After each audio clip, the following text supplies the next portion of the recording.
She was nothing. That's what they told her. An omega. Unmated, unwanted. Cast out into the frozen dark with nothing but the clothes on her back. Torn dirty and soaked through with tears, she refused to let them see her cry. But the forest had other plans, because deep in the snow, where no wolf dared to go, something was dying, something enormous.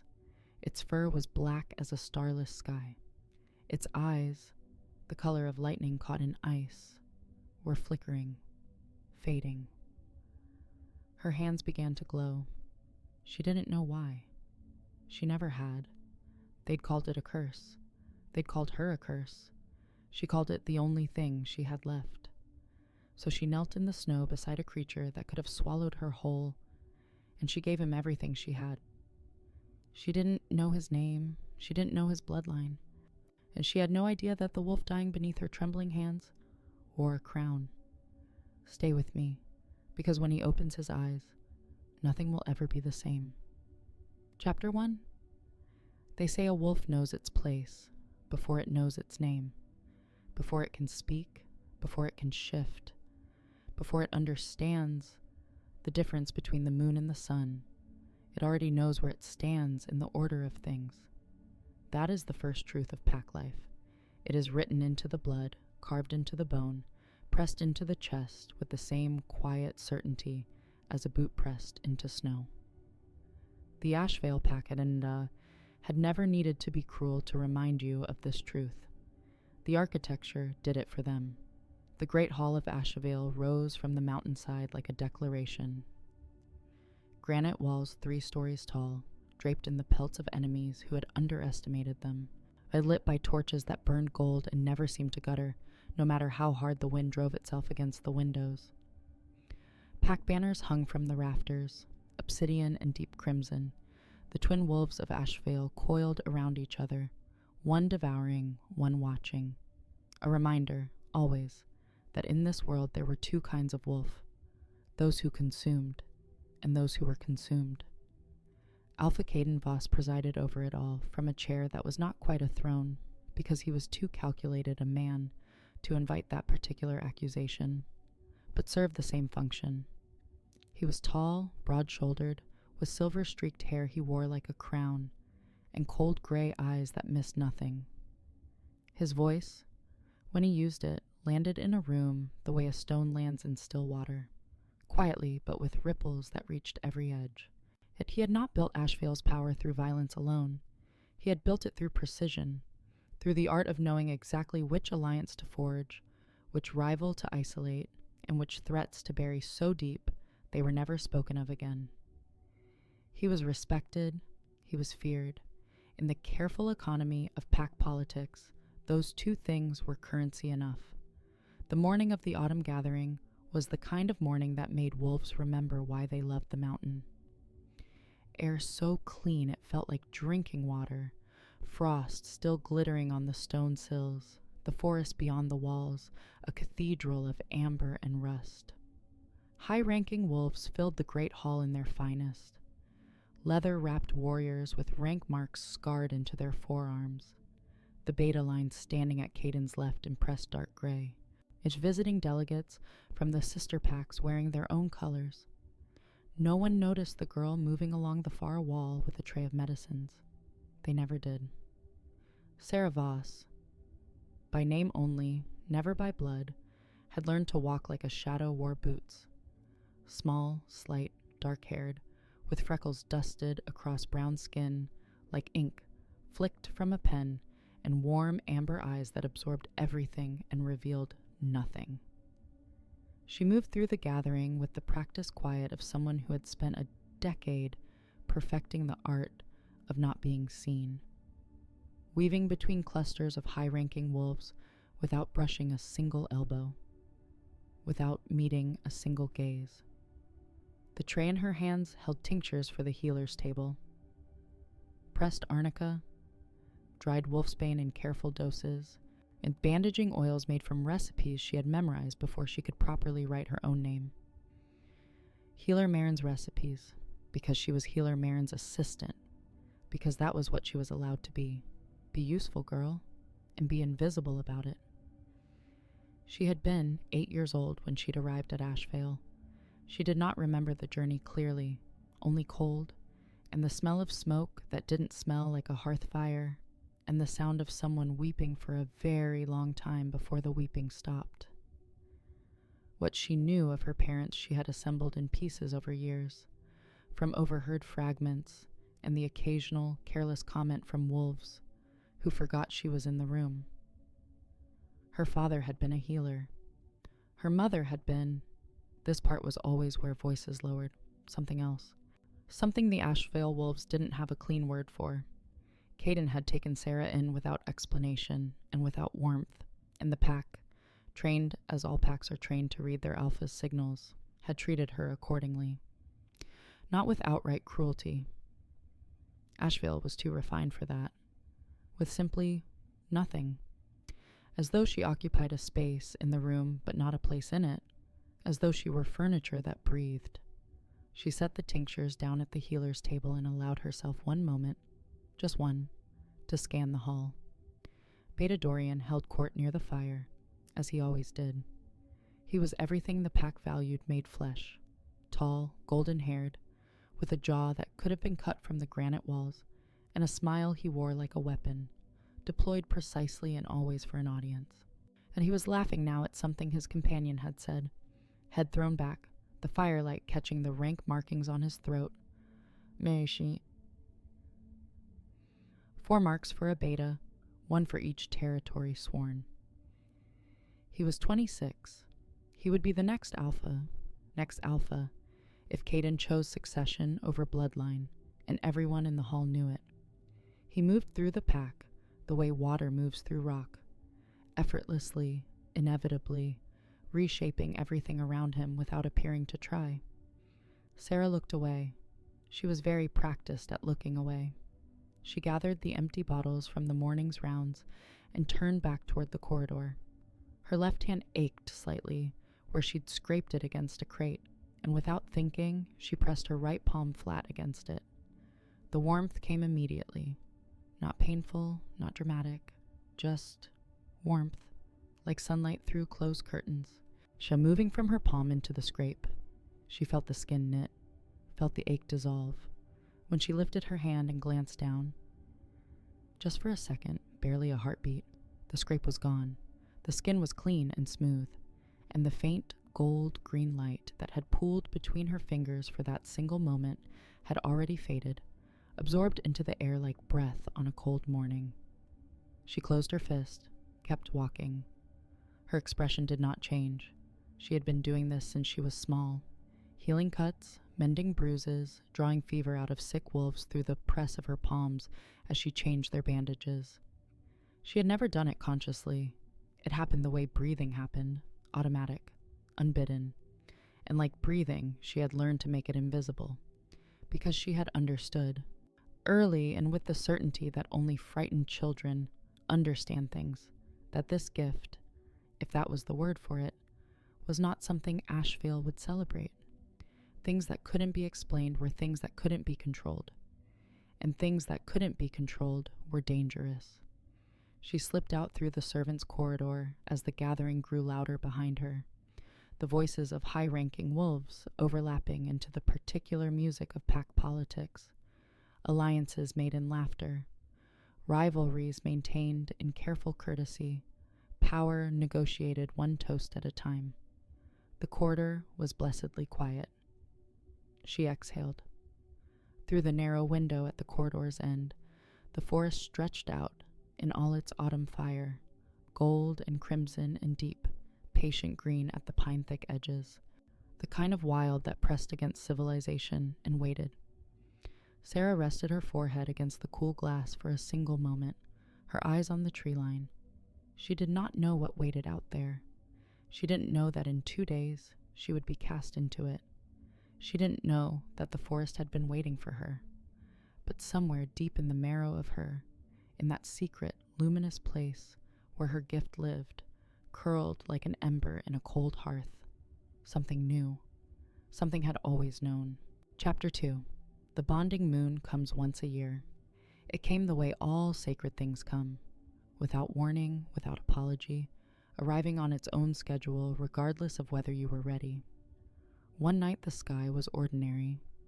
The next, the moon swelled to something almost impossible, so full and so close it seemed to press against the earth like a hand against glass, and the air changed, thickened, became something you could feel against your skin, warm and electric, humming with old magic that predated the pack, predated the mountain, predated everything but the wolves themselves. The bond pull, they called it. The feeling that something in the universe had reached into your chest and tugged.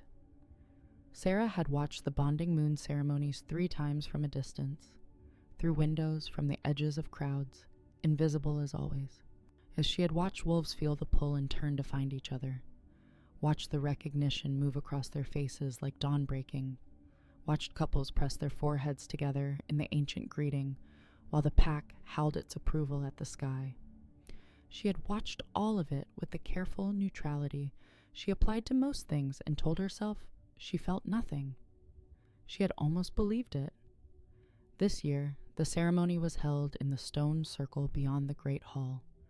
Torches ringing the ancient granite markers, the pack gathered in a wide ring, dressed in their ceremonial colors. The night was cold and perfectly still.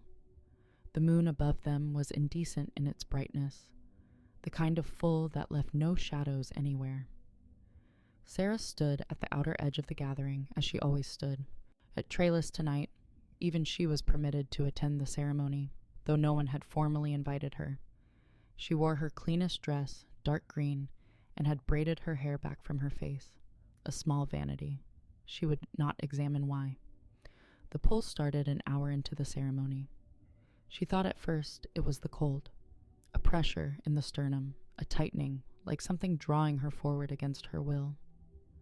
She pressed her hand flat against her chest and felt her own heartbeat change rhythm, faster, then steadier, then almost absurdly calm, the way a compass needle settles when it finds north. Her amber eyes moved through the crowd without her permission and landed on Dorian. He was already looking at her. For one suspended, breathless moment, the kind of moment that seems to exist outside of time, but pressed between the seconds like a flower pressed between pages. Sarah felt something she had no name for. Not happiness, something larger and more frightening than happiness, something that felt like the first gasp of air after being held underwater. Recognition, bone deep and undeniable. Him, said something ancient inside her. There. His expression, in that first unguarded fraction of a second, was unreadable. Then it closed. She watched it happen, watched the recognition move through him, and watched him choose, in real time, visibly, like a door swinging shut, to refuse it. His jaw set, his golden eyes, which had held something startled and almost frightened for just a moment, went flat and cold. He straightened to his full height. He turned to look at Lyra, the high-born she-wolf at his side, dark-haired and immaculate, the daughter of the Grey Mount Alpha, and something passed between them, a confirmation, a decision already made. The pack had begun to notice. Heads turning, whispers threading through the crowd. Dorian stepped forward into the center of the circle. Sarah did not move. She was not sure she could. He looked at her the way you look at something unfortunate, not with hatred, which would have required acknowledging her as significant, but with the clean, uncomplicated contempt of a man looking at an inconvenience, a problem to be disposed of efficiently before it had time to become embarrassing.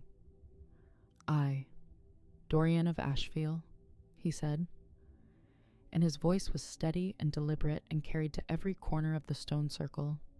Reject you. The words landed. The bond, that fragile, that luminous thing that had flickered to life in Sarah's chest like a candle in a dark room, did not go quietly. It broke. A crack through her sternum so physical she nearly doubled forward, a pain unlike anything she had felt, unlike any wound she had ever quietly healed. This was not the kind of thing her hands could fix. This came from somewhere the light didn't reach. The pack watched. Someone laughed. A short, sharp sound, quickly swallowed. Then someone else. Then the laughter moved through the crowd, the way fire moves through dry grass. Not malicious exactly, just opportunistic, finding purchase wherever dignity had been stripped away and leaving nothing behind. Alpha Caden stood at the head of the circle. He watched. He did not intervene.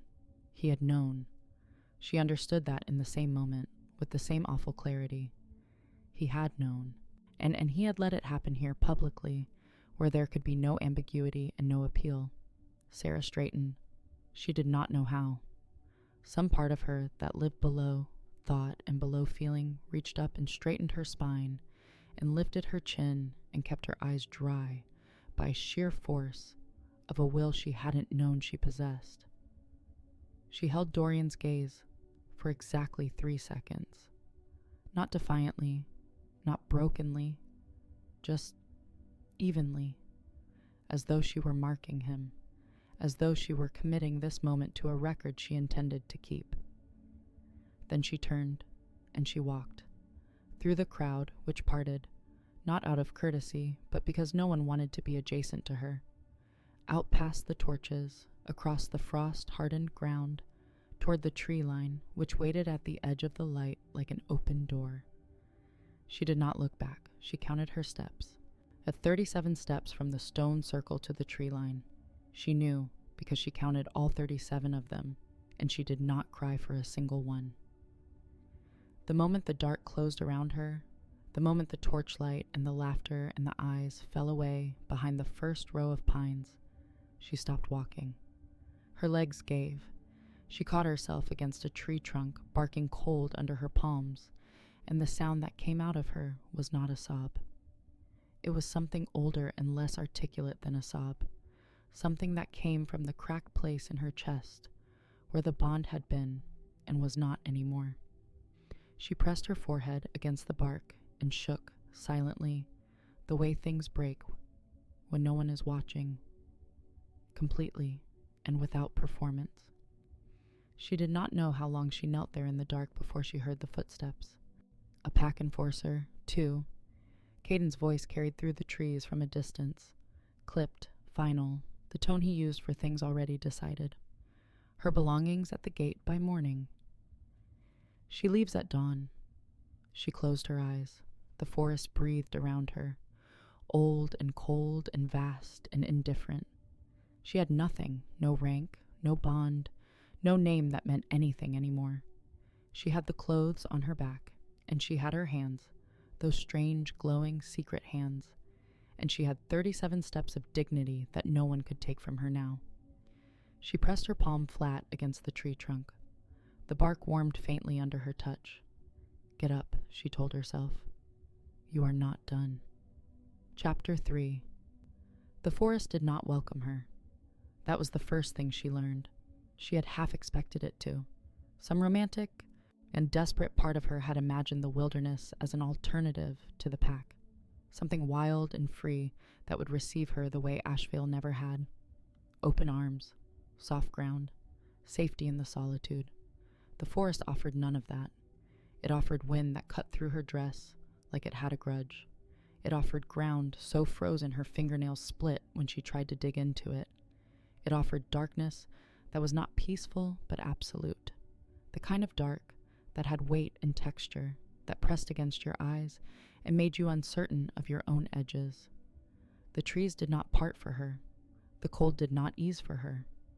The wilderness looked at the girl stumbling through it and felt nothing, because wilderness never does. She had to earn every hour of survival. So she did. But the first shelter was barely worth the name.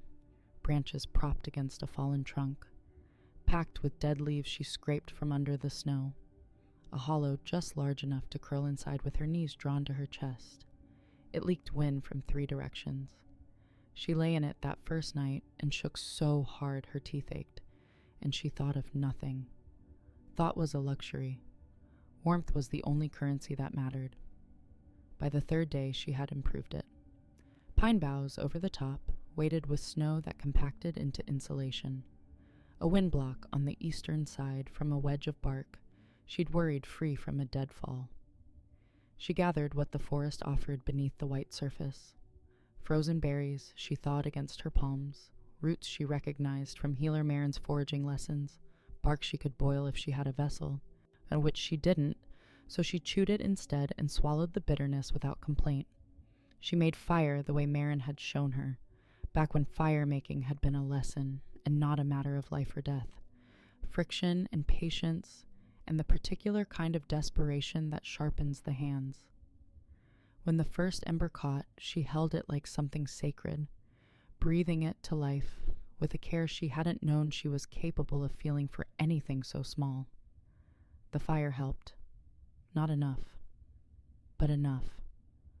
The predators came on the fifth night. Not wolves. She would have known wolves, would have understood the territorial logic of the encounter. These were smaller, a pair of wild dogs, lean and winter-hungry, drawn by the smell of the berries she'd stored near the shelter. She woke to growling and came fully alert the way prey animals learn to. Instantly, completely. No foggy middle ground between sleep and readiness. She grabbed the longest branch from her woodpile. She had never fought anything in her life. She had spent her life being invisible, which is its own kind of survival strategy, but a different one entirely. Her hands shook as she held the branch, and she thought, with a clarity that surprised her, "I'm not going to die in this forest for a handful of frozen berries." And she swung. The dogs retreated, came back. She swung again, screaming this time, a sound she didn't recognize coming from her own throat. Ragged, furious, enormous. They ran. She stood in the dark afterward with the branch still raised, chest heaving, and felt something shift in her chest that had nothing to do with the rejection bond. Something that had been curled small and frightened began cautiously to uncurl. "You are still here," it said. "You are still here." But the bond ache didn't care about small victories. It was always there. A physical reality, not a metaphor. A hollowness behind her sternum that some mornings felt like a bruise, and other mornings felt like a missing organ, like something that had been part of her structural anatomy had been removed without anesthetic, and the body hadn't yet accepted the absence. She would wake, reaching for something, and find her hand empty, and the cold rushing in to fill the space where the warmth should have been. She did not let herself think about Dorian. She was strict about this. When his face surfaced, and it did, unbidden, in the way faces do, in the half-light before full waking, she pushed it back down with the same firm patience she applied to everything. It was not grief for him. She understood that, even now. It was grief for the idea of not being alone, for the moment in the stone circle when something in the universe had briefly, lightly, suggested that she might not have to be. She pushed it down. She got up. She fed the fire. On the 8th day, she almost didn't get up. It had snowed overnight, heavily, the kind of snow that rearranges the landscape, fills in landmarks, makes the familiar unrecognizable. She lay in the shelter and looked at the white wall, where the opening had been, and felt the weight of it. Not just the snow, all of it. The cold that never left her bones, the ache that never left her chest, the silence that had no bottom to it, that just went down and down without striking anything solid. "What is the point," said the quiet voice that had been growing louder for days, "of getting up today?" She lay there with that question for a long moment, and then her hands began to glow, not triggered by a wound, not responding to any injury she could name, just warmth, rising unbidden from her palms, the gold-green light pressing through her fingers in the dimness of the shelter like sunlight pressing through cupped hands. It had been happening more frequently as the days passed, stronger too, and less connected to her conscious control than ever, as though something inside her had stopped waiting for permission. But there was something new today, a direction to it. She sat up slowly. held her hands in front of her and turned, degrees at a time, the way you turn a compass to find the needle's pull. And there, northwest, through the densest part of the forest, where the pines grew so close, their branches knitted together into a ceiling. The warmth intensified. Not dramatically, just unmistakably. A degree warmer, a degree more insistent. There, it said, the way the bond pull had set it in the stone circle. Except this was something older than the bond, something that didn't depend on anyone else to complete it. There. She dug herself out of the shelter. She packed nothing because she had nothing worth packing. She oriented herself by the light in her palms and walked. She walked for hours, through snow that swallowed her to the knee in places, through wind that changed direction twice and seemed, both times, to push her back, as though testing whether she meant it. Yet she kept her hands slightly raised, following the warmth, the way a blind person follows sound, not reasoning it, not questioning it, just trusting the only thing in the last 8 days that had not failed her. The trees thickened, grew older. Their trunks widened until she had to walk around them, bark carved with patterns she didn't recognize, spirals and intersecting lines that might have been natural and might not have been. The snow here was undisturbed. No tracks, no marks. Nothing had passed through here in a very long time, or if it had, the snow had erased it. The warmth in her hands surged. She stopped. There was a clearing ahead, small, roughly circular, ringed by pines so old they seemed structural, like pillars holding up the sky. Snow covered the ground in an unbroken white sheet, and for a moment she saw only that. The clearing, the silence, the impossible perfection of undisturbed white. Then she saw what lay in the center of it, and the breath left her body and did not immediately return. It was enormous, black as the space between stars. Its fur was thick enough to have collected several inches of snow across its flank, which meant it had been lying here for hours, long enough that the forest had begun to quietly bury it. Its legs were extended in the boneless way of a creature that had not chosen to lie down. Its head was turned slightly to one side, muzzle resting against the snow, and even in stillness it was the largest wolf she had ever seen. Larger than any wolf she had known existed. Blue light flickered weakly across its rib cage. Not fire, not lightning exactly, something between the two, but something ancient and electrical that pulsed in a rhythm she recognized after a moment as breathing. Barely breathing. Her hands were blazing now. Not gently, not subtly, but fully, both palms alight with gold-green fire that cast shadows in the snow around her boots. She had never produced this much light. She hadn't known she could. The wolf's eye opened. One eye, cyan as the heart of a glacier, trained on her with an intelligence that did not belong to an animal. It looked at her with full recognition, not of her specifically, but of what she carried, what she was. It looked at her the way the compass needle looks at north, with the absolute exhausted certainty of something that has been searching for a very long time. Sarah looked back. Every instinct she owned told her to run. She knelt in the snow. Chapter 4.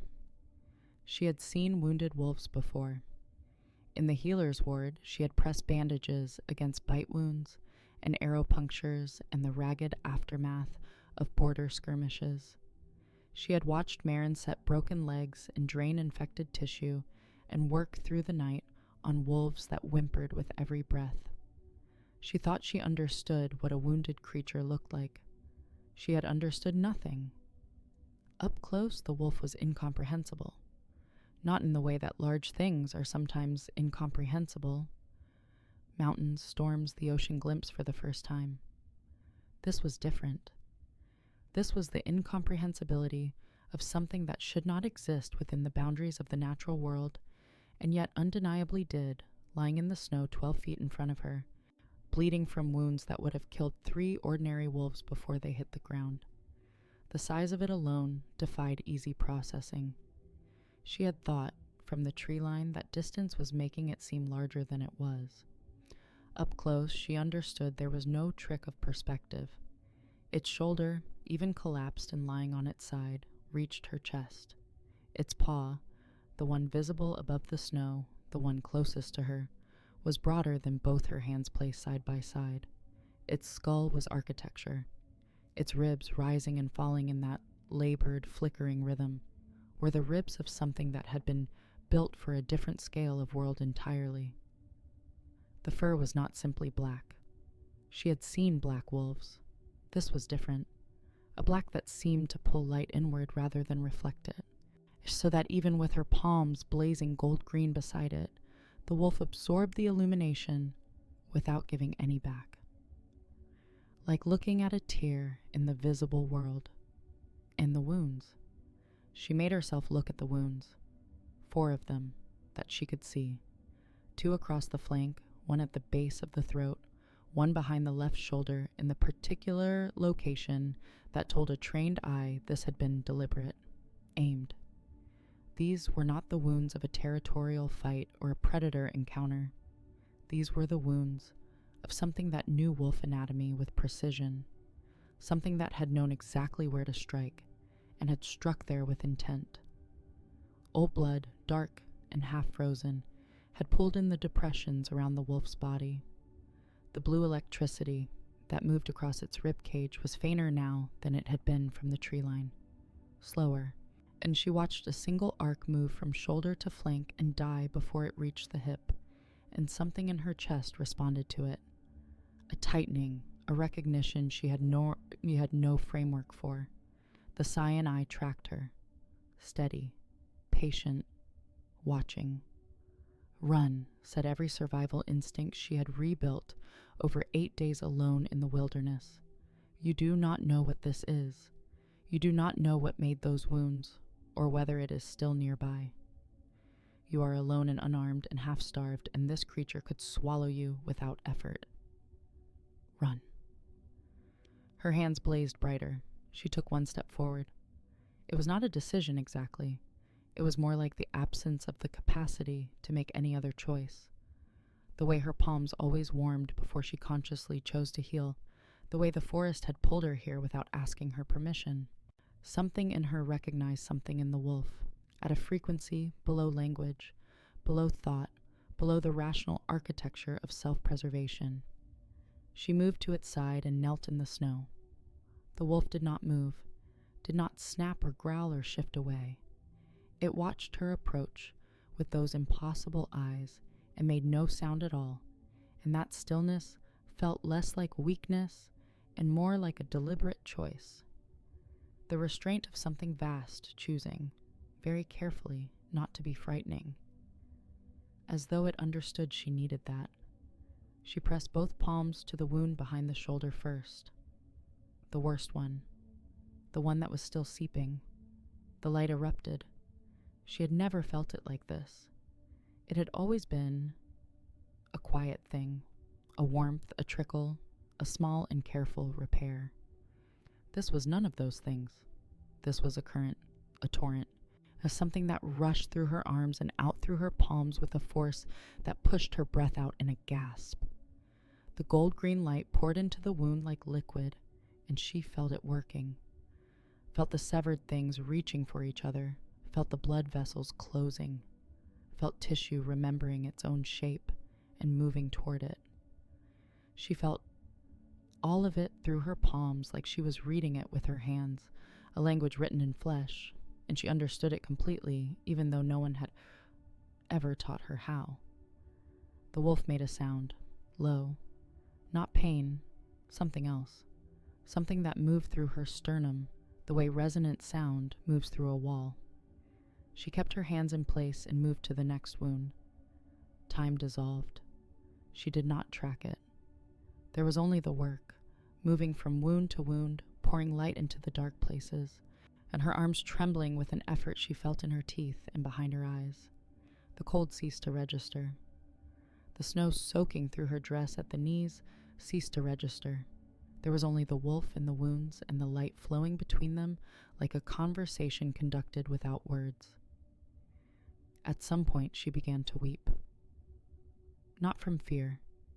She examined it as it happened, with the detached curiosity of someone observing their own body from a slight distance, and confirmed, not fear. Not grief exactly, though it had grief's texture. It was something else, something she had no name for, something that felt like being emptied and filled simultaneously, like the specific ache of a muscle pushed past its limit into something that might be a kind of grace. She wept silently, the tears freezing on her cheeks almost immediately, and she did not stop working. The ancient markings along the wolf's pelt responded to her light. She noticed them properly for the first time as her palms moved across the black fur, not designs she had imagined in the darkness, but real and luminous markings, geometric and organic at once, that glowed a deep silver blue where her light touched them and faded when she moved on. Like embers cooling in a banked fire, like runes that had been waiting for the right reader. She did not know what they meant. She kept moving, she kept pouring. The blue electricity across the wolf's rib cage steadied. One arc completed its path to the hip, then another. The rhythm of the breathing evened, deepened, found a cadence that no longer sounded like a countdown. Dawn came without her noticing. The sky beyond the ancient pines shifted through its gray gradations toward pale gold, and the clearing filled with the flat, clean light of early winter morning. The torch fire quality of Sarah's glowing hands dimmed and became subtle in the growing daylight. Still there, but gentle now, a slow ember rather than a flame. She became aware, gradually, that she could no longer feel her legs. She became aware further that the wolf's breathing had changed, deep and steady and slow. The breathing of a large creature in genuine rest, no longer the labored flickering she had arrived to find. She lifted her hands from the last wound and looked at them, at the faint residual glow fading from her palms, and felt the exhaustion arrive all at once. A wave she had been outrunning for hours crashing over her now with complete authority. As she tried to sit back, her body decided otherwise. She listed slowly sideways, boneless with exhaustion, and came to rest against the wolf's flank. Tornskan, against that impossible black fur that absorbed light and radiated warmth, a warmth that had nothing to do with temperature and everything to do with something she was too depleted to examine. Her cheek pressed against its side. She felt the rise and fall of its breathing beneath her. Her hand, as she dropped into unconsciousness, came to rest on its paw. The massive paw did not move. The clearing was perfectly still. The snow around them was marked with the spiraling impressions of a night's work. Her knee prints, her handprints, the places where the light had been so bright it had melted small wells in the surface.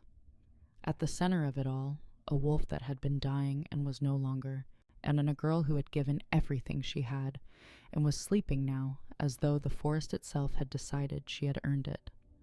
Above them, the morning sky was clear and endless and pale. The markings along the wolf's pelt held their silver blue glow a moment longer than they should have. Then, softly, like a held breath released, they faded. Chapter 5. She woke to silence and the smell of pine. For a moment, just one, the brief mercy the mind grants before full consciousness arrives. She didn't know where she was. There was warmth against her back, and softness, and the particular quality of light that exists only in forest clearings in early winter, white and directionless and clean. She felt rested in a way she hadn't since before the bonding moon. Rested in a way that went deeper than sleep, and as though something had been replenished in her that had nothing to do with hours of unconsciousness. Then she opened her eyes and remembered. She turned. The wolf was gone. No body, no blood trail leading out of the clearing, no depression in the snow large enough to mark where something that size had risen and walked away. Just absence, the way a word disappears from the tip of your tongue, leaving only the shape of where it had been. She sat up slowly and looked at the clearing in the full light of mid-morning, and the breath moved out of her in a long, unsteady exhale. The snow had changed, around the space where the wolf had lain, and around where she had knelt through the night, and spiraling outward from both toward the tree line in patterns that followed no logic of wind or weather, the snow had been marked. The spiral forms pressed into its surface with a precision that nature does not produce, concentric rings intersecting with branching lines, geometric and organic at once, the kind of mark that takes intention, the kind of mark that means something, whether or not the reader knows the language. She stood and turned, slowly, taking in the full circumference of the clearing, the trees. The bark of every pine ringing the clearing had been etched, not carved, etched, as though by heat or light rather than any blade. The marks seared a luminous silver blue into the dark wood. The same forms repeated. Spirals, intersecting angles, a particular symbol that appeared at the cardinal points, like punctuation. She stepped toward the nearest tree and reached out, stopped her fingers an inch from the mark. It pulsed, once, like a heartbeat, as she pulled her hand back. It was then that she felt the unfamiliar weight on her wrist. She looked down slowly, with the particular dread of someone who already knows on some level what they are about to find. The mark ran from the inside of her left wrist to a point just below her palm, silver black against her brown skin, fine-lined and precise, a pattern she almost recognized from the trees and the snow, but not quite. It was its own thing, specific, as though the others were a language and this was her name written in it. She touched it with her right fingers and felt warmth move up her arm in response, a warmth that was deeply familiar by now, and yet somehow amplified, as though the night's work had not depleted her gift but expanded it. She pressed her marked wrist to her chest and stood in the center of the spiral-carved clearing for a long moment. Then she picked a direction and walked. Across the mountain, behind walls of granite and packlaw, the Asheville Great Hall had developed a particular tension that its inhabitants recognized as the precursor to something unpleasant. It had started with the scout. He had come in from the neutral territories 3 days after the exile, muddy, wide-eyed in a way that men who have been trained to see everything and react to nothing are not supposed to be wide-eyed.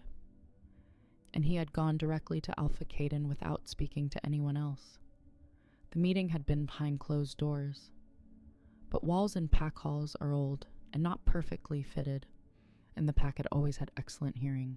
Something moved through the Greymount border corridor, something large enough to leave tracks the width of a shield, something that had encountered a Greymount patrol, 6 wolves, experienced fighters armed, and left behind no bodies and no survivors and no evidence of a struggle.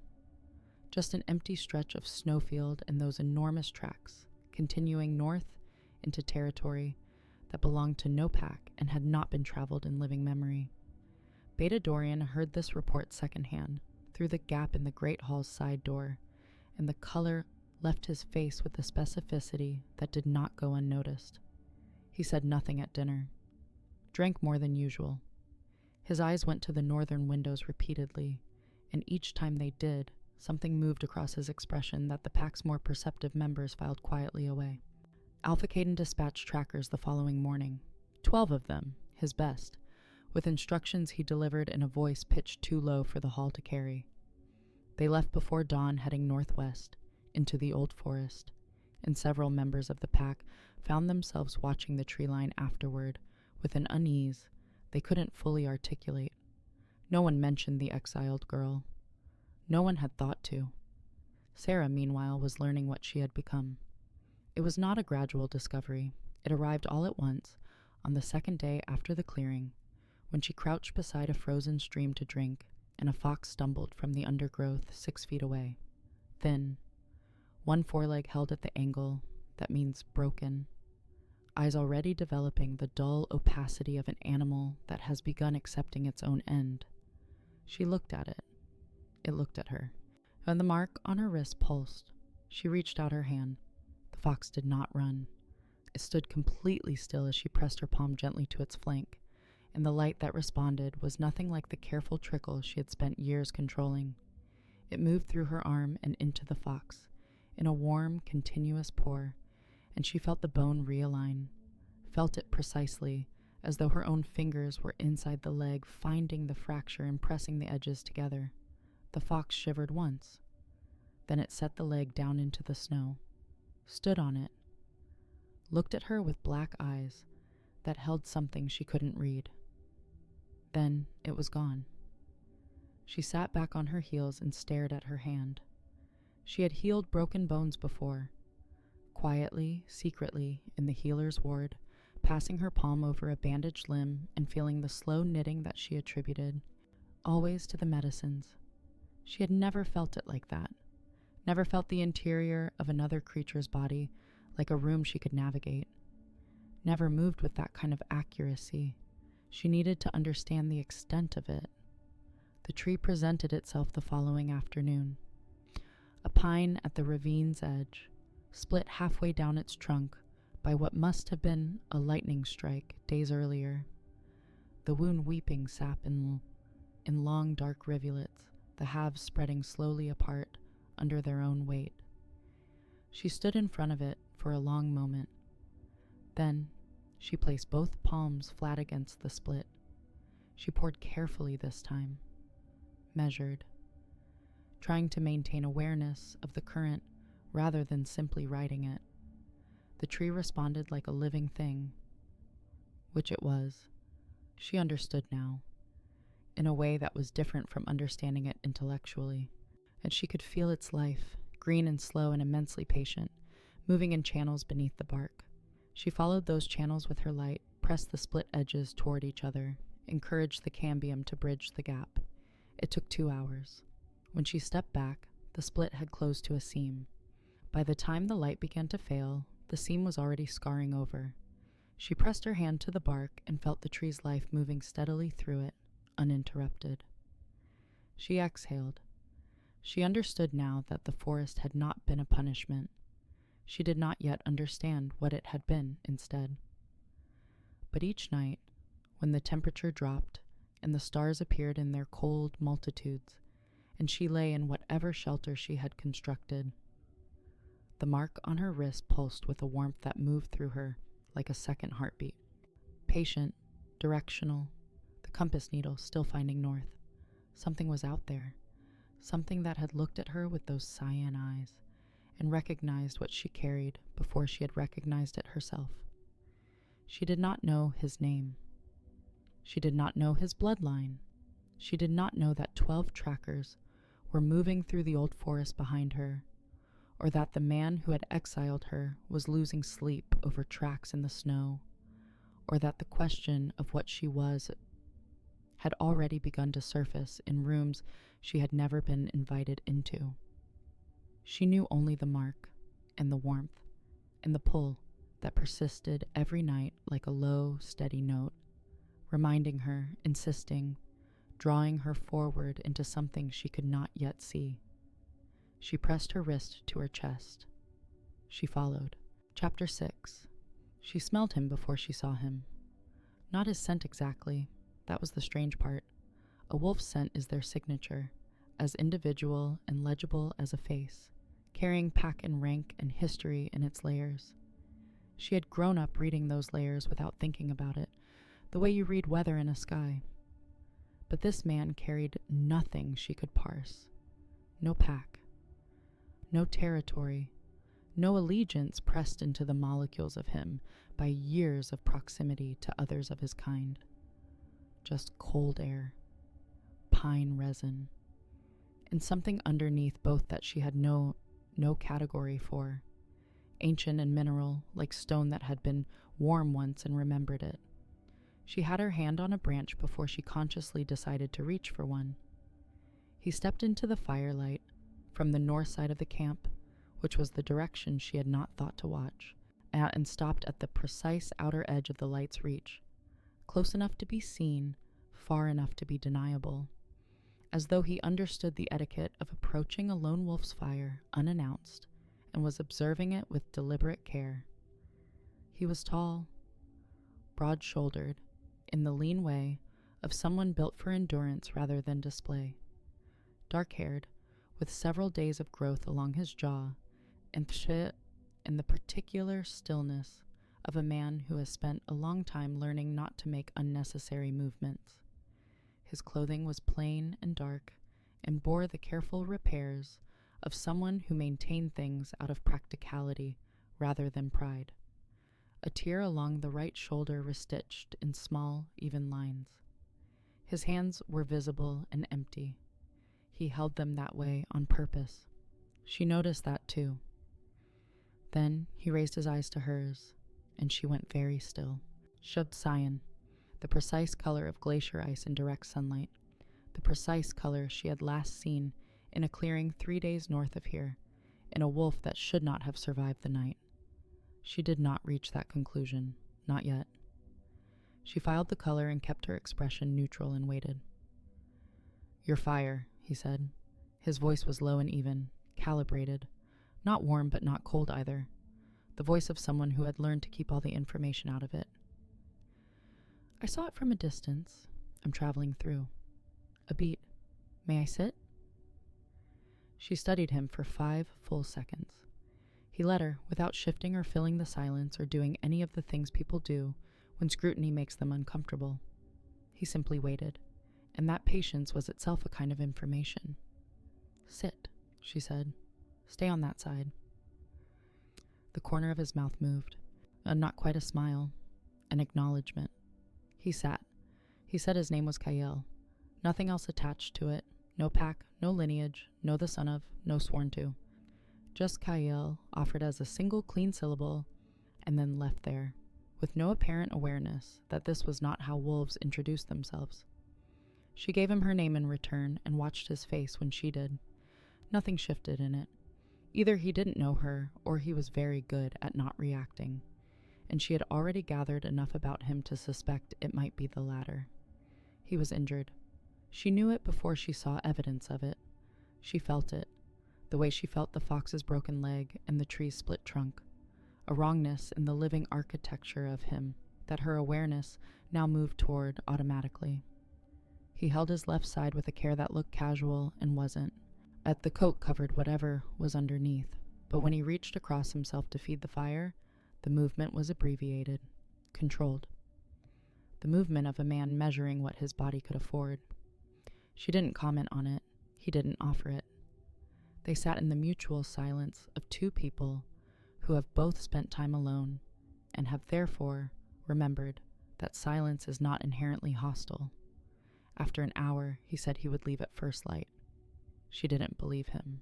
He was still there at first light. He had built the fire back up before she woke. She registered this with the particular alertness of someone who had been sleeping with one ear open for days and found that she had slept the second half of the night without doing that. And she lay still for a moment and examined this fact from several angles before concluding she didn't fully understand it and getting up. He handed her a portion of something he had cooked over the rebuilt fire, root vegetables, wrapped in broad leaves and set directly in the coals. She accepted it. The efficiency of the gesture, the lack of ceremony around it, made it easier than it should have been. He said he would leave tomorrow. She stopped believing him after the 3rd day. They built a routine without discussing it, the way people sometimes do, in circumstances that override the usual social negotiations. He gathered the larger wood and reinforced the windbreak on the shelter's western face with a competence that suggested extensive wilderness experience. She managed the fire and the food, and at night she sat slightly closer to the flames than was necessary and felt the mark on her wrist pulse with a warmth she had begun to associate with North, with the clearing, with him, the wolf, though she had not yet connected that warmth to the man sitting 4 feet away from her. He watched her hands when he thought she wasn't looking. She was always looking. She had learned in 10 years of invisibility to track the attention of others with peripheral precision, to feel a gaze the way you feel a change in air pressure. Kale's gaze returned to her hands with a frequency and a quality that was not casual, not curious exactly, something with more weight than curiosity, something that looked, she thought, like recognition held carefully in check. She began watching him in return. On the 4th day, she saw the mark, and they were doing nothing remarkable. She was tending a small cut along his forearm that he had sustained on a deadfall, his sleeve rolled back, her palm hovering over the skin as she worked. She had told him she had some training. She had not told him about the light, and it did not come. She kept it suppressed with the ease of long practice, allowing only the faintest warmth to help the edges close. He sat completely still throughout, watching the middle distance with the focused non-expression of a man choosing very deliberately what to do with his face. Her eyes moved to his collar, where the top 2 fastenings of his coat had come open in the work. There, at the base of his throat, where the collarbone met the chest, a mark. Silver against his skin, fine-lined and ancient, the kind of mark that was not tattooed but seemed to have grown there, or been pressed there by something that preceded ink and needles. She caught only a fragment of it before the coat shifted, but that fragment lodged in her mind with the insistence of a thing that wants to be recognized. She had seen it before, not on a person, on bark, etched in silver blue in the trees of a clearing 3 days north. At the cardinal point, the mark that appeared like punctuation at the 4 compass positions around the spiral forms. The mark that had seemed, when she'd stood inside that circle of trees, like something foundational, like a signature. She sat back on her heels and kept her expression still. He was looking at her when she raised her eyes. He had felt her look at it. She was certain of it. His cyan gaze was steady and watchful and held a quality she could only describe as careful. The carefulness of a man standing on ice, listening for the sound that tells him how much weight it will bear. "Thank you," he said, meaning the arm. "It wasn't deep," she said, meaning I saw it. He held her gaze for 1 moment longer than was conversational. Then he looked back at the fire. She lay awake that night, long after his breathing had slowed into the deep rhythm of genuine sleep. Or what presented as genuine sleep. She was no longer confident in her ability to read him accurately, and turned the shape of the mark over in her mind. Tried to place it. Tried to follow the thread from the bark of those ancient trees to the base of his throat and find what connected them. She had the answer. She understood even then that she had all the pieces. She did not put them together. Some part of her knew that the moment she did, something would change that could not be unchanged, that the comfortable ambiguity of the last 4 days, of the fire and the shared silence and the root vegetables wrapped in leaves, would be over, would become something larger and more frightening than warmth in a cold forest. So she held the pieces separate, let them float. Kale slept, or did not sleep, across the fire.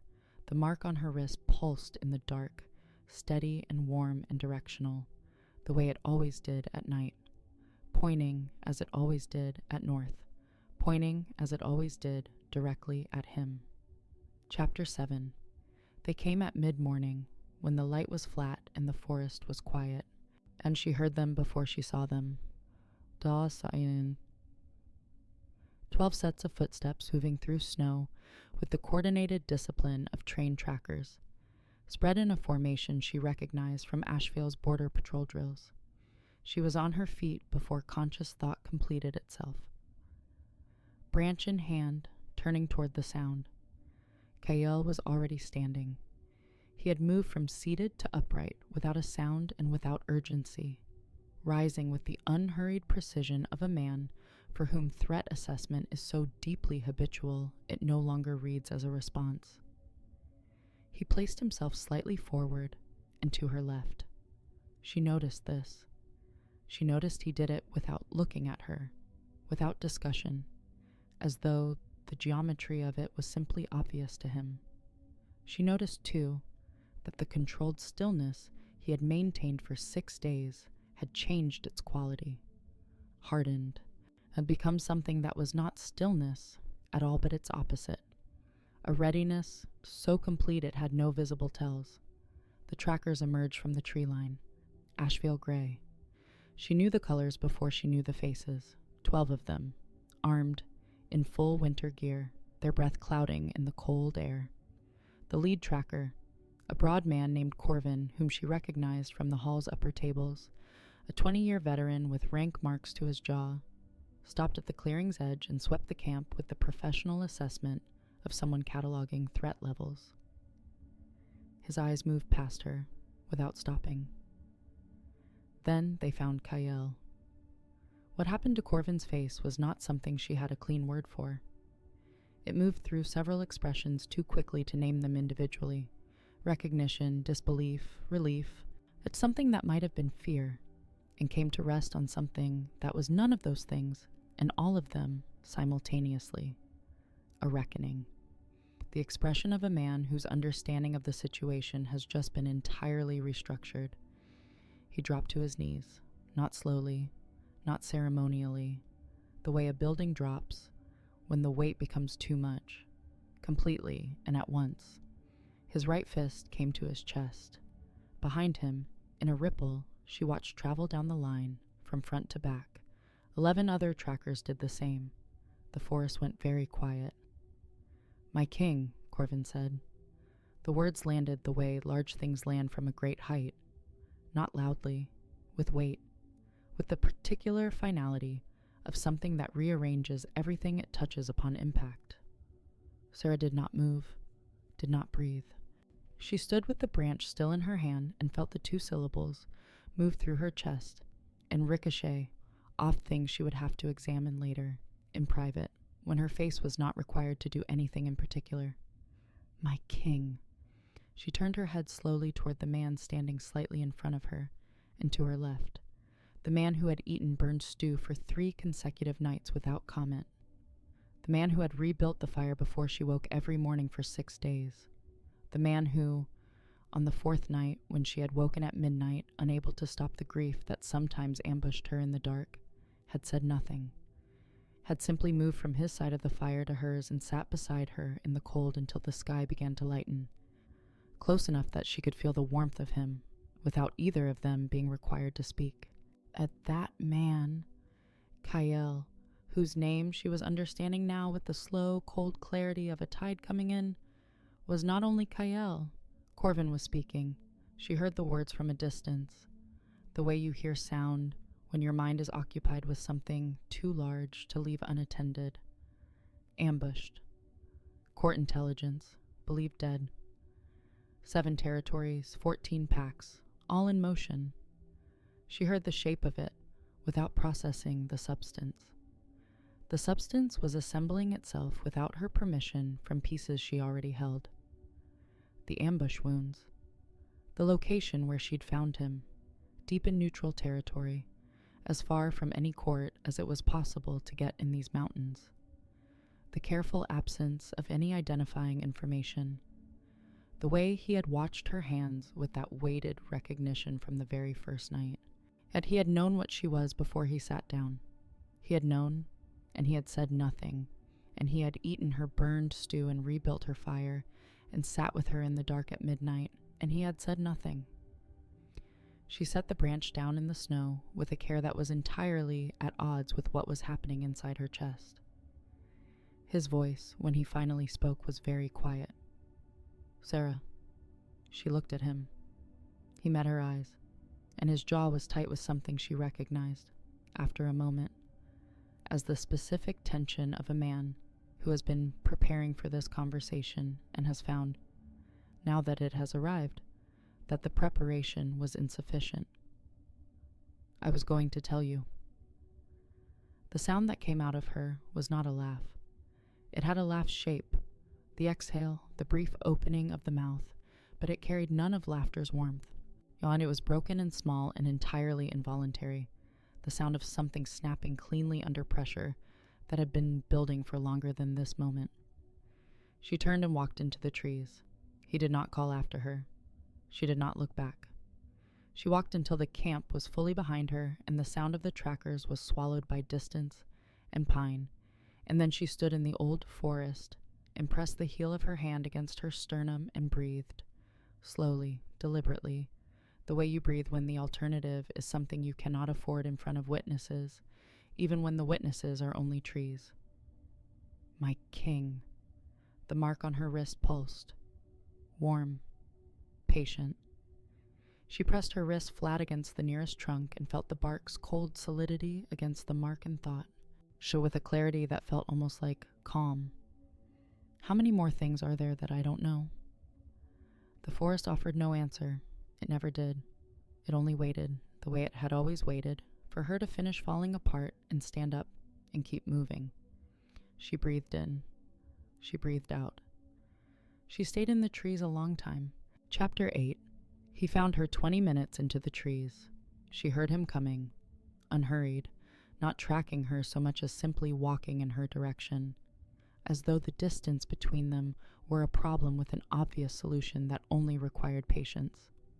He stopped 10 feet away and stood with his hands visible, the same way he had stood at her fire on the first night. She had thought then that it was the etiquette of a stranger approaching a lone wolf's camp. She understood now it was something else.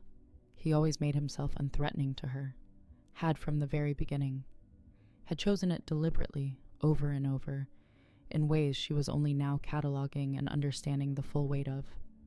She kept her back to him. "You have 2 minutes," she said, "before I decide I'd rather be alone." A pause, and then the sound of him settling against a tree trunk, sitting, not standing, bringing himself down to a less imposing height. Another deliberate choice. She filed it and waited. The ambush wasn't opportunistic, he said. He spoke without performance. No careful architecture of persuasion. No soft approach through easier truths toward harder ones. Just the information, plainly delivered, as though he had decided that anything less than directness would be its own kind of insult. There was a bloodline, he told her.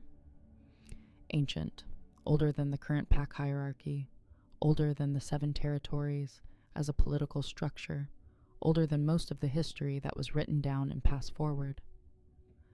The Lunara. Healers in the way that the word doesn't fully capture. Not simply people who could mend wounds, but people through whom life force moved like current through a conductor. People who could feel the living architecture of any creature and speak to it in its own language. They had been rare always, and their rarity had made them precious, and their preciousness had eventually made them dangerous. Because the Lunara had one other property that distinguished them from any other healer lineage. They were the only wolves who could fully bond with the Lycan king. Not a mating bond. Something older and more fundamental. A resonance between 2 complementary forces that, when completed, amplified both. The king's power deepened. The Lunara's gift expanded. Together they became something that the history scrolls, in the careful neutral language of scholars who understood what they were recording, and described as the completion of the bloodline's purpose. Those who had built their power in the spaces between kings and their full potential had found this arrangement inconvenient. A generation ago, they had done something about it. The Lunara were gone, not scattered. Gone. Every house, every lineage, every child old enough to show the gift. Done with the thoroughness of people who wanted to ensure there was no coming back from it. The few who escaped had been hunted in the years following until the hunters were satisfied there was nothing left to find. They had not found Sarah's parents in time. She turned around at some point during this without deciding to. She was facing him now, her back against a pine, and he was sitting in the snow with his forearms on his knees and his cyan eyes on her face. And she was looking at him with an expression she couldn't feel the shape of from the inside. "My parents," she said. "Lunara, both. Your father carried the healing gift. Your mother carried the bond sense, the ability to feel the king's mark and move toward it. You have both." He paused. "You have more than both." She thought about her father's hands. She had almost no memories of him, but she had one. His hands wrapped around hers in the dark, warmth moving between them, and his voice saying something she had never been able to fully retrieve. A word, maybe a name. She had carried that memory for 17 years without knowing what to do with it, and now she pressed it flat inside her chest because this was not the moment. "The gift isn't a curse," she said. Not a question, repeating it to see how it felt in her own mouth. "Sure, it was never a curse. They told me—" She stopped. "They told you what frightened them," he said simply. "Small people do that. They dress their fear as your flaw and hand it to you to carry." The silence that followed was the kind that has texture. She stood in it and felt her hands warming at her sides. She had not asked them to, had not triggered it consciously, but the light was rising in her palms with the unhurried certainty of something that had simply decided it was done being suppressed. Gold green, steady, brighter than she had ever produced, without direct contact with a wound. She looked down at them. "I can't make it stop," she said. Her voice came out quieter than she intended. "I know." His was not unkind. "It hasn't been able to stop since the clearing, since you completed the first stage of the seal." She raised her eyes to his collarbone. The mark was visible today, his coat open at the throat against the cold's paradox of making exertion feel overheated. Silver against skin. She looked at the fragment she had memorized, and looked at her wrists and put the shapes together properly for the first time, the way you finally see the image hidden in a pattern after staring at it too long. Two halves of the same mark. "You felt it," she said. "Before I found you in the clearing, you felt me coming." Something moved across his face that was not quite an expression, too brief and too internal to fully surface. "I felt something moving through the forest toward me. I thought—" He stopped, reconsidered. "I thought it was the end of something." Well, it wasn't. She looked at her glowing hands for a long moment. She had been handed so many identities over the course of her life, and none of them had fit. Servant, burden, nothing, cursed. She had worn each one with the dull compliance of someone who has been told often enough that other people's definitions are more reliable than their own. She had never thrown any of them off. She had never known what she would find underneath. Apparently, this was underneath. "I need time," she said. "You have it." He rose without pressure, without pushing. "I'm not going anywhere." She almost said something to that, chose not to, held the warmth in her palms and looked out through the old trees at the white distance and tried to find the edges of what she was becoming. Behind granite walls, 2 weeks of hard riding south, and a different conversation was taking place. The visitor had arrived at Asheville after dark, which was either coincidence or preference. Caden suspected preference because Lord Vane had always favored darkness as an aesthetic choice. He was a lean, composed man with the old northern court accent, in the particular manner of someone who has spent decades being the most dangerous person in any room and has grown quietly bored of it. He sat across Caden's private table with his gloves still on and a cup of wine he hadn't touched. And he spoke with the unhurried calm of someone delivering information they consider themselves generous for sharing. The king had been found. Not by their people. By someone else or something else. Vane's sources in the neutral territories were inconsistent on the details, yet but consistent on the fact. Caelian Draven was alive and recovering, somewhere in the old forest, and he was not alone. Caden's hand rested flat on the table. The girl. The exile. Vane's tone carried the word without inflection. We underestimated what she was. That was an error. It won't be repeated. The fire between them popped and settled. The bond, Caden said carefully, has begun, not completed. Vane picked up the wine finally, turned the cup once in his hands, without drinking. There is still time. If she doesn't survive to complete the seal, it dissolves. The king is weakened without his Lunara anchor. Manageable. With one, he set the cup down. Unmanageable. Caden thought about the girl moving through his hall with her tray of medicines. The girl he had watched for 9 years, with the careful attention of a man who knows exactly what he is keeping and has built the cage to fit. He had not built it well enough. "How many men do you need?" he said. Vane smiled. It did not reach his eyes. "Not many," he said. "Just fast ones." Chapter 9. They came on the third night after the revelation. She felt them before she heard them. A wrongness in the forest's breathing, the way the life force she could now read like weather went suddenly and uniformly silent. Birds, small mammals, the constant low hum of living things moving through the undergrowth. All of it ceased at once, as though something had pressed a hand over the mouth of the wilderness. She was on her feet before her eyes were fully open. Kael was already standing at the camp's edge, facing north, absolutely still. The tracker's stillness, and except it was no longer that. It was something older and more elemental, the stillness of a creature at the apex of the food chain deciding, with great deliberation, whether the moment has arrived. "How many?" she said. Not a question. "Enough." A pause. "Stay behind me." She almost said something about that. The old Sarah, the one who had spent a decade being told where to stand and what to be, might have simply complied.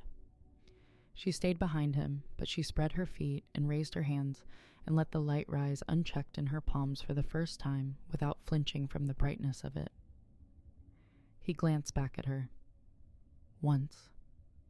Something moved through his expression that she didn't have time to read. Then they came through the trees. 14 of them. Fast ones, as promised. Not Asheville's gray, but unmarked, in dark traveling clothes, and moving with the coordinated efficiency of wolves who had been given a single task and had done it many times before. They came from 3 directions simultaneously, which was tactically sound, and they carried weapons treated with something that smelled wrong, even to Sarah's untrained nose. An acrid chemical sharpness beneath the steel that made the mark on her wrist contract like touched skin. She had no time to examine what that meant. Kael shifted. She had braced herself, intellectually, for the sight of it. She had seen it once already, in a clearing, in the dark, half delirious, from cold and exhaustion. She was upright this time, fully conscious. She watched it happen 10 feet in front of her, and felt the air change the way it changes before lightning strikes.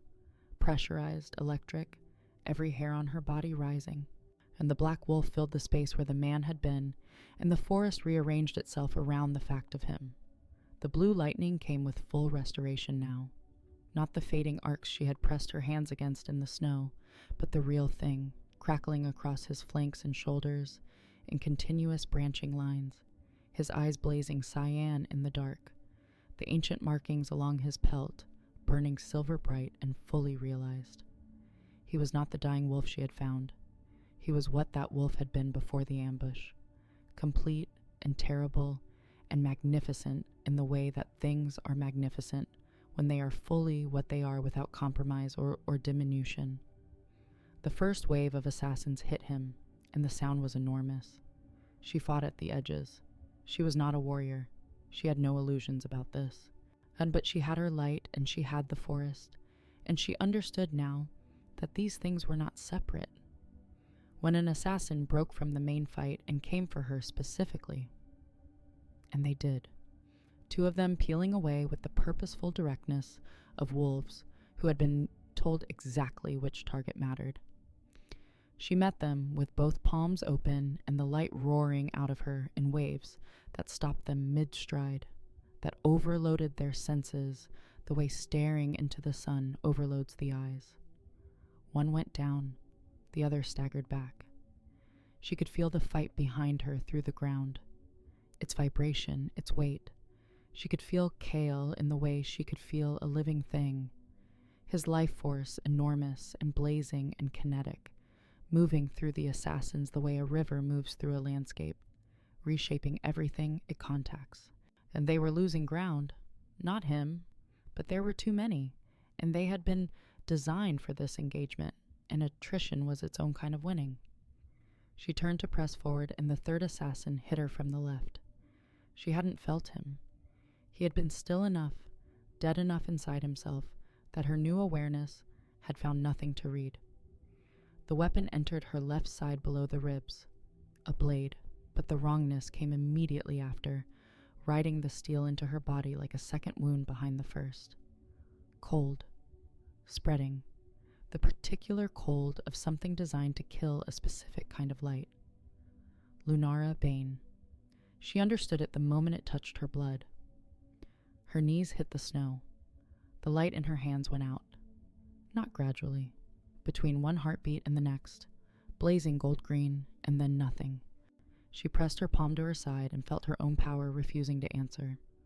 Felt the gift that had never failed to rise, now silent and unreachable, beneath the spreading cold of the poison, and the absence of it was more frightening than the wound. She heard the change in the fight the moment it happened. Not saw. Heard, the quality of the sound altering, a frequency entering it that had not been there before. She lifted her head and found Kael across the clearing, mid-fight, already turned toward her. The assassin he had been engaging was on the ground. Kael was still in wolf form, but he was completely motionless, cyan eyes locked on her, and the expression in them, if a wolf's face can hold an expression, was something she had no prepared category for. She had never seen grief look like that on any creature. And he crossed the clearing in 3 strides and shifted mid-movement, arriving at her knees as a man, catching her before she went fully sideways into the snow. His hands found her face, her side. He assessed the wound with the speed of someone who has seen enough of them, and she watched his jaw set with the particular tightness of a man who has done the calculation and found the result unacceptable. The remaining assassins had pulled back, not fled, regrouped at the clearing's edge, waiting with the patience of people who believe time is on their side. Kael. Her voice came out smaller than she intended. The cold was moving up her ribs now, seeking the light at her center. I can feel it. I know. He was already moving, repositioning her, pulling her upright against him with one arm. Yet his other hand pressed flat over hers at the wound. Stop fighting it. Stop trying to use the gift. It's feeding the poison. Be still. That's not... I don't know how to be still when I'm... Sarah. His voice was not loud. It cut through everything anyway. Look at me. She looked at him. His face was very close to hers, and whatever careful architecture of control he maintained over his expression had come down entirely. There was nothing between her and what was in his eyes. It was enormous, and it was old, and it had the specific quality of a thing that has been contained for a long time and has simply, in this moment, with the cold spreading and the assassins waiting and the forest holding its breath, stopped accepting containment. There is a right, he said, very quietly, the Lycan King's last right, and it was used twice in the written history, and both times willingly, and it cannot be undone. I need you to know that before I... What does it do? A pause. The pause of a man choosing words with the care you apply to things that mean too much for imprecision. It completes the seal, he said, and it gives you what I have. Whatever is in me, the power, the bloodline, the life force, it becomes a shared resource. The poison will have nothing to work against. She understood what he wasn't saying, what it cost, What a king was not supposed to offer. What a vulnerability that complete meant for a man in his position, for a man who had been hunted and ambushed and left for dead by the people who wanted him exactly this exposed. "You don't have to." "I know," he said. "I know I don't have to." He pressed his forehead to hers. That the world stopped having edges. She felt it begin in the mark on her wrist, a heat that was nothing like warmth. That was heat, the way the sun is heat, absolute and foundational, and spread up her arm and across her chest and down through her center to the place where the cold had been advancing.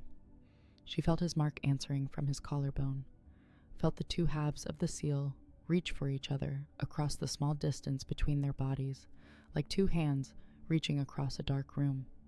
The moment they connected, the sound the forest made was not a sound. It was more than that.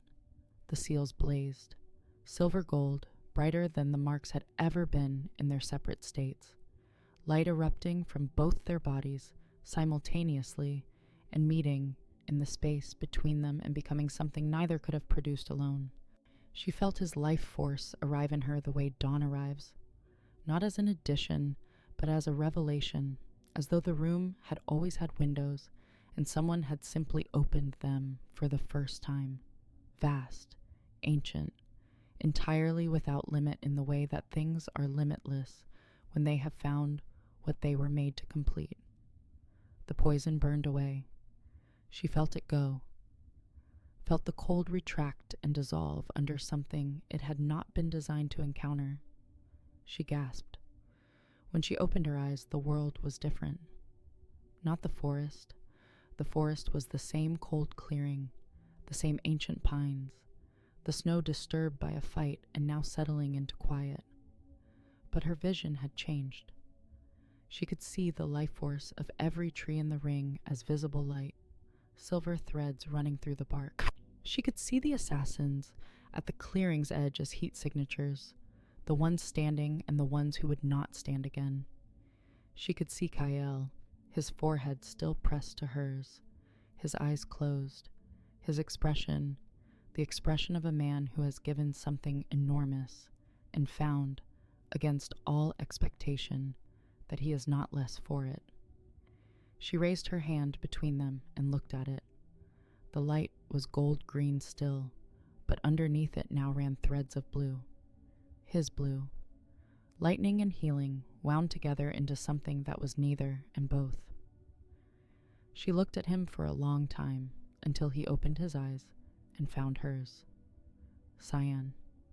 She could feel it, the change in her own eyes, the luminous, pale light of the Lunara fully realized, looking back at the eyes that matched them. At the clearing's edge, the remaining assassins fled into the trees, and neither of them watched them go. The forest exhaled, the birds came back slowly, tentatively, then all at once. The snow settled. The ancient pines stood their witness in the dark, their bark etched with runes that blazed silver gold and did not this time fade. Kael's arms came around her fully, and she let them, and she pressed her forehead back to his. Not the right now, not the seal, just two people in a cold forest who had each spent too long being alone and had arrived. Through blood and betrayal and 37 steps of dignity and one freezing clearing in the dark, at the same place at the same time. "You're warm," she said. Her voice was wrecked and she didn't care. She felt him exhale against her hair. "You're alive." "Same thing," she said. The forest held them. Chapter 10. She had never ridden toward anything before. Her whole life had been a series of retreats. From rooms, from gatherings, from the stone circle on the night of the bonding moon, from the great hall with her tray and her invisibility and her 37 steps of dignity into the dark. She had always been moving away from things, away from contempt, away from exile, away from the cold that wanted to swallow her. She rode toward the court of the Lycan king with her back straight and her chin level, and the bond seal blazing silver gold at her wrist, and she did not look back once. The Seven Territories court was nothing like Asheville, where Asheville had been built to remind you of your place within it. Yet the court of Calian Draven had been built. She understood this the moment she rode through its gates, to remind you of something larger than any single hierarchy. Ancient stone and open sky, corridors that led outward rather than inward. A great hall whose ceiling was not a ceiling at all, but a glass vault open to the stars, through which the moon, full tonight, enormous and silver, poured its light onto the stone floor in a column that the court arranged itself around rather than beneath. 14 packs represented, 40-odd nobles, 3 centuries of accumulated power and politics, standing in rows as she and Kyle walked through the hall's center. She felt them looking. She let them. Her eyes were pale, luminous cyan now, and she had stopped finding this strange in the 10 days of travel that had brought them here. And she had stopped finding most things strange, in the way that you stop finding the ground strange once you understand it has always been beneath you. Her hands glowed faintly in the hall's torchlight, without her permission and without her apology. She had decided, somewhere between the forest and the court's gates, that she was done apologizing for what her hands did. Kyle walked beside her, not ahead, not behind, beside. She noticed. She suspected he intended her to. The Lycan Council convened at dawn. It was not a trial exactly. Trials imply uncertainty about outcome, and by the time the council seated itself in the chamber of judgment, the outcome had the particular quality of a thing already written. Lord Vane stood at the chamber's center with the composure of a man who has calculated his options and found them limited, and he spoke in the careful, neutral register of someone who has decided that dignity in defeat is the only remaining currency available to him. He offered names, offered documentation, the full architecture of the conspiracy laid out in the cold morning light with the thoroughness of a man buying whatever reduced consequence he could afford. The names he offered included Dorian of Asheville and Alpha Caden Voss. They brought Dorian in under guard, and she looked at him across the chamber floor with the steady attention of someone completing an accounting. He had not aged well in the weeks since the bonding moon. He was still golden and broad-shouldered and built for admiration, but something in his bearing had gone uncertain, and as though the ground he had always stood on so effortlessly had developed a tremor he couldn't locate and couldn't stop feeling. His eyes found her face and moved away from her eyes, and found the seal on her wrist and moved away from that and found the floor. He had sold her location to Vane's people in exchange for Greymount political alignment. A straightforward transaction. The exile who shouldn't have survived the forest for information he considered valueless. He had not known what she was. This was noted in the record. It changed nothing about what he had done. The council stripped his rank in 3 sentences. 4 marks for a beta, 1 for each territory sworn. She watched the marks nullified in the record and felt nothing that resembled satisfaction, something quieter, and the feeling of a debt that had never been hers being finally, correctly, assigned to the person who owed it.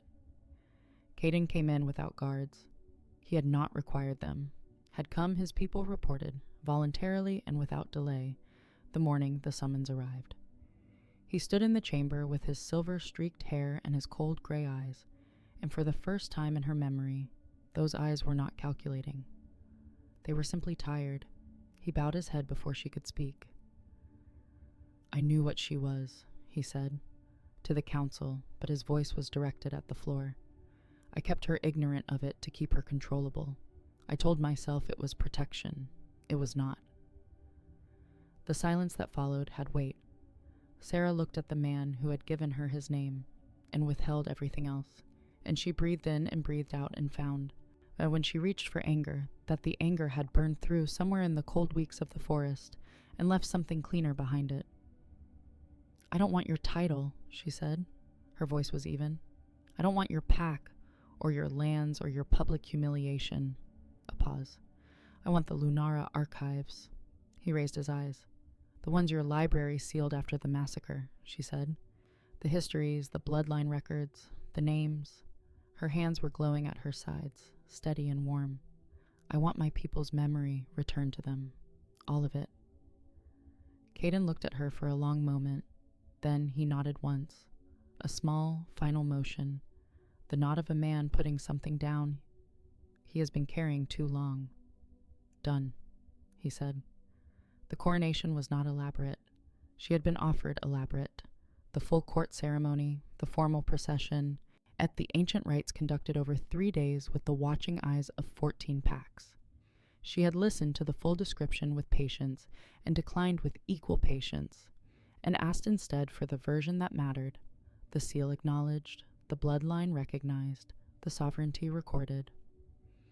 She stood in the glass-ceilinged hall under the open sky, Kael to her left, the council's seal pressed to the record, and heard her name spoken in full for the first time in any official capacity. Sarah of the Lunara, queen bonded, sovereign in her own right, not the king's consort, not the mate's counterpart, sovereign in her own right, the council's phrasing insisted upon by Kael with a quiet firmness that had not permitted negotiation, and she had looked at him when she heard it and found him looking back with an expression she was beginning to be able to read. The expression of a man who is not giving something, but returning it, who understands the difference. She received the coronation with her hands still glowing. She didn't try to stop them. They went back to the clearing in the first week of spring. The forest was barely spring yet. Still more intention than reality. The snow retreated to shadow patches beneath the oldest trees. The ground softened and dark, the first green things pressing tentatively upward through the leaf litter, as though checking whether the cold had truly relented. The pines had the particular freshness of trees that have survived a hard winter and know it. The clearing looked different in the absence of snow, smaller, yet in the way that all places look smaller when the drama has left them. Just a circle of old trees in a forest, the ground marked with the shadows of runes that glowed gently in the bark, gold now, she noticed. Not silver blue as she had first seen them. Gold, the color of her light, as though the trees had absorbed something of what had passed between these roots on a winter night and carried it forward into the new season. Kael stood at the clearing's edge and watched her walk its circumference. She touched the bark of each tree in turn, feeling the life moving steadily beneath it. Familiar now, as fluent to her as any language she had been born knowing. She came to stand beside him and looked out at the center of the clearing, where the snow had been and the runes had burned, and a wolf had looked at her with dying eyes and chosen, very deliberately, not to be frightening. "Do you regret it?" he said, quietly. "Any of it?" She looked at her hands. Still glowing, always now, a low constant warmth that she no longer suppressed or apologized for. Gold green threaded through with his blue, the two lights wound together so completely she could no longer find where one ended and the other began. She thought about the stone circle, the 37 steps, the 8 days alone in the cold, the fire she had breathed to life with the last of her patience, the fox with the broken leg, the lightning-split tree, the moment she had knelt in the snow beside something enormous and dying and felt, for the first time, that the gift in her hands was not a punishment, but a purpose. She thought about the mark on her wrist, that pulsing north in the dark of every cold night until she followed it here. "They called me a curse," she said. The clearing held her voice gently, the way old places hold the sounds made in them. "Turns out I was just meant for something they couldn't survive." She felt him look at her. The trees glowed gold around them, and the first birds of spring moved through the canopy above, and the forest breathed in the long, slow rhythm of a living thing that has been patient for a very long time, and has finally, in its own season, been proven right. She turned her face up toward the light, coming through the branches. She let it find her. She was never broken. She was just in the wrong hands. This story is for everyone who has been cast out, rejected, or told their gifts were too much or not enough. Asura's journey is a reminder that destiny doesn't announce itself. Sometimes it bleeds in the snow, waiting for you to find it. The real magic was never in her hands. It was in her choice to keep showing up, keep giving, keep surviving, until the world had no choice but to see her. If this story moved you, subscribe and turn on notifications. You don't want to miss what comes next.